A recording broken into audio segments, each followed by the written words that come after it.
दोस्तों, अगर आप अपने सपने को पाना चाहते हैं, आप अपनी ज़िंदगी में सफल होना चाहते हैं, तो कहानी को पूरा ज़रूर सुनें, क्योंकि ये कहानी आपकी ज़िंदगी बदलने वाली है। कुछ समय पहले की बात है। एक छोटा सा गांव था, जहां एक नन्हा सा लड़का रहता था। उसका नाम राजू था। वह गरीबी के बावजूद भी बहुत जिद्दी और संघर्षपूर्ण बच्चा था। उसके पास तोड़े मरोड़े वस्त्र थे, पर उसके अंदर बहुत ही संगीत में सपने थे। राजू बड़ा होकर अपने परिवार की मदद करने का सपना देखता था। एक दिन उसने अपने सपनों को पूरा करने का मौका पाया। शहर में एक गाने का कंपटीशन ऑर्गेनाइज्ड हुआ और राजू ने भी उसमें हिस्सा लिया। वह खुशी के साथ तैयार हो गया, लेकिन उसकी खुशियां थोड़ी देर ही चली। सभी प्रतियोगिताओं ने बेहतरीन प्रदर्शन किया और राजू बस एक सामान्य गायक की तरह रह गया। उसकी आवाज सामान्य थी और जजों को यही लगा कि वह प्रतियोगिता में स्थान नहीं बना सकता। राजू के मन में गिरते उठते सवाल आने लगे। क्या उसका सपना तोड़ दिया गया था? क्या उसकी आवाज इतनी बुरी थी?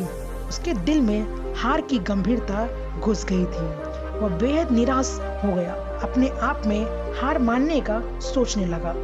लेकिन उसी समय उसके आसपास एक बुजुर्ग व्यक्ति आया और उसकी आवाज को सुनने के लिए रुक गया। उसे उदास देखकर उसने राजू के पास जाकर कहा, बेटा, तुम बिल्कुल हार नहीं मान सकते। तुमने कमाल की कोशिश की है और तुम्हारी आवाज में जोश है। ये सिर्फ एक प्रतियोगिता है और हर बार सबको जीत नहीं मिलती। राजू उस बुजुर्ग व्यक्ति के बातों में अपनी उम्मीद फिर से जीने लगा। उसने सोचा कि वह ये सब करने का हकदार है और हार मानने से पहले वह एक बार फिर से कोशिश करना चाहेगा। राजू ने अपने गायकी को सुधारने के लिए कठिन मेहनत की। वह रोजाना सुबह से रात तक प्रैक्टिस करता। उसने अपने टीचरों की सलाह ली, अपनी तकनीक को सुधारने के लिए काम किया और अपनी मानसिकता को मजबूत किया। वह हार्ड वर्क के साथ अपनी प्रतियोगिता की तैयारी करने लगा। अगले साल प्रतियोगिता ऑर्गेनाइज्ड हुई और राजू ने उसमें भाग लिया। लेकिन इस बार राजू की आवाज में रंग था। उसकी प्रदर्शन क्षमता ऊंचाई को छू गई थी। जजों और दर्शकों को दिल उसकी गायकी ने छाप छोड़ी थी। राजू ने पहली प्रतियोगिता जीती और अपने सपने को और एक बहुत बड़ा कदम रखा। जीवन में कभी भी हार मत मानो, चाहे कुछ भी हो जाए।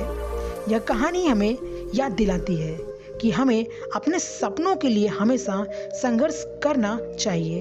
हार को सिर माथे पर रखकर हम अपनी मनचाही मंजिल तक पहुंच सकते हैं। राजू ने विरोधों, संकटों और आपातकालीन में भी अपनी आवाज को बढ़ावा दिया और खुद को साबित किया कि इसलिए जब भी आपको ग्रसन होने की जरूरत हो तो अपने आप को समर्थपूर्ण सिद्ध करने के लिए कोशिश करें और अपने सपनों को पूरा करने का प्रयास करें। चाहे कुछ भी हो जाए, हार मत मानिए, क्योंकि सच्चे संघर्ष के बाद ही विजय का प्रदान होता है। दोस्तों, आपको यह कहानी कैसी लगी कमेंट में जरूर बताएं और ऐसी वीडियो देखने के लिए चैनल को सब्सक्राइब कर लें, वीडियो को लाइक कर लें। मिलते हैं अगले वीडियो में, तब तक के लिए धन्यवाद।